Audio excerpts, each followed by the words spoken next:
Regresamos aquí a Prohibido Callarse en este programa especial. Le digo especial porque tener precisamente al doctor Frank Mora y también al doctor Carmelo Mesa Lago conversando con nosotros es un verdadero placer y un honor. Además de eso, repito, no hay quien sea más respetado en el mundo en este momento que el doctor Carmelo Mesa Lago en su análisis sobre Cuba. Doctor, hablábamos precisamente de la crisis que puede terminar arrastrando a Cuba, que es la crisis de Venezuela, y hablaba usted en el intermedio comercial de que si bien es cierto que puede que se esté manteniendo un piso en el suministro de petróleo de Venezuela hacia Cuba, ese no es el gran problema del gobierno cubano con Venezuela.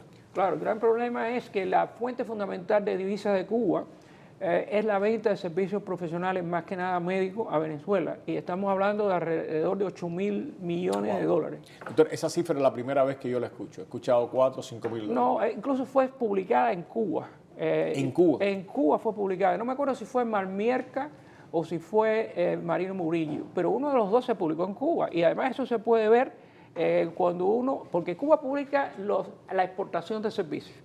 La exportación de servicios son dos: la venta de servicios profesionales y el turismo. Si tú le restas al total el turismo, lo que te queda son servicios profesionales. ¿Cuánto puede haber bajado ese renglón? Eso no lo sabemos porque estoy diciendo que las cifras... Hasta el 16 no se sabe. No se saben. Yo creo que al final del 17, perdón. No, eso es imposible. Yo creo que eso va a bajar muchísimo. Y además hay otra cosa que no tenemos en cuenta, que hay un convenio en que el precio que se paga a los profesionales cubanos está ligado al precio del petróleo. Como el precio del petróleo baja, también baja el precio de los servicios. Y eso para mí es el factor fundamental. Y lo otro que yo decía de la refinería de Cienfuegos también es muy importante porque estamos hablando de que Cuba vendía ese petróleo afuera y ya eso no lo puede hacer porque se cerró la refinería de Cienfuegos. La verdad es que hay muchos factores ahí que son importantes. Frank, el temor que Rusia o China entren en acuerdos militares con el gobierno cubano para tratar de nuevamente tener una presencia en la isla y utilizar esa presencia como mecanismo de negociación con el presidente electo. Sí, yo siempre oí de esos rumores cuando yo estaba dentro y fuera del gobierno. Nunca realmente... Nunca se materializaron. ¿No hay acuerdo firmado? No, que yo sepa, no hay acuerdo firmado. Lo interesante es que esta relación entre Rusia y el señor Trump, que es interesante, ¿qué quiere decir con Cuba? ¿No? Que Cuba... Putin siempre había protegido a Cuba desde un punto de vista político y diplomático. ¿Va a seguir esa política Putin ahora que parece que Trump va a revertir, va a tener una política más de agresión contra Cuba? O sea, lo que tú estás diciendo es que el padrino de Raúl Castro puede terminar siendo Putin por sus buenas relaciones con la administración del presidente electo. Pero parece que el presidente electo quiere tomar una postura más agresiva contra Raúl Castro. Entonces hay una confusión y un drama político que yo no acabo de entender y cómo se va a manejar, porque antes era una relación entre Putin y Raúl Castro bastante positiva. ¿Va a cambiar ahora por el factor Trump? Eso es una buena pregunta. Una cosa muy importante es que desde un punto de vista económico eso no se refleja. Es decir, tenemos la condonación de la deuda, pero esa deuda los rusos la daban ya por perdida. O sea que lo que hicieron fue... Porque la connotación de la realidad. Claro, ellos sabían que eso estaba perdido, entonces lo que quedaron fue una pequeña cantidad que se invirtió en Cuba, pero cuando uno ve la relación comercial, Rusia es el puesto 12, sí. El puesto 12 en términos de volumen de comercio con Cuba, es muy bajo. Una de las cosas, y repito, me parece que esto es importante porque estoy seguro de que este análisis es el que esperan mucho. ¿Qué alternativa tiene Cuba si no negocia con Estados Unidos y hace reforma? Bueno, primero yo creo que si sea relaciones mejores o peores, para mí lo fundamental es que haya reformas internas en Cuba. Porque si no, lo que va a haber es que... ¿Las reformas sin una mejor relación con Estados Unidos funcionan?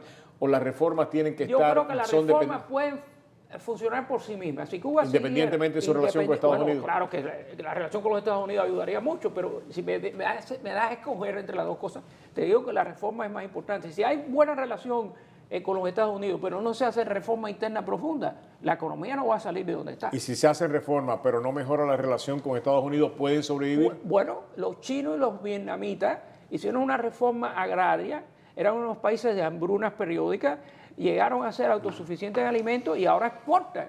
Es decir, Vietnam es uno de los principales exportadores de arroz del mundo y le exporta a Cuba 100.000 toneladas de arroz que Cuba pudiera producir en su territorio. O sea, si hay una reforma agraria, ¿verdad? No lo del usufructo, que eso no ha tenido resultado para nada.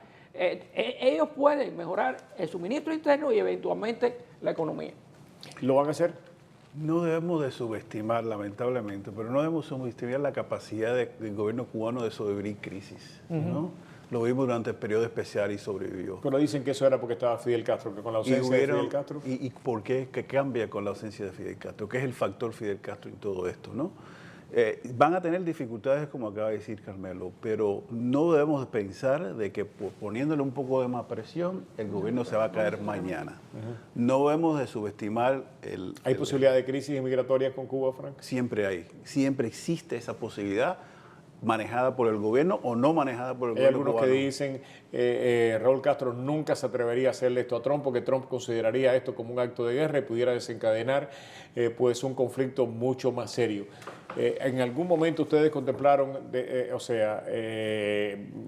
en tu nivel de responsabilidad, declarar un acto de guerra, una emigración masiva? No voy a decir lo que hablamos y lo que estábamos pensando. Pero se podía hacer. Siempre se consideraba la posibilidad de una crisis de migración y siempre iba a haber una responsabilidad siempre de planificar por esa posibilidad. ¿Y el gobierno cubano lo entiende de esa manera? No lo sé. ¿El gobierno cubano actuaría diferente con Trump que con ustedes? ¿Por qué?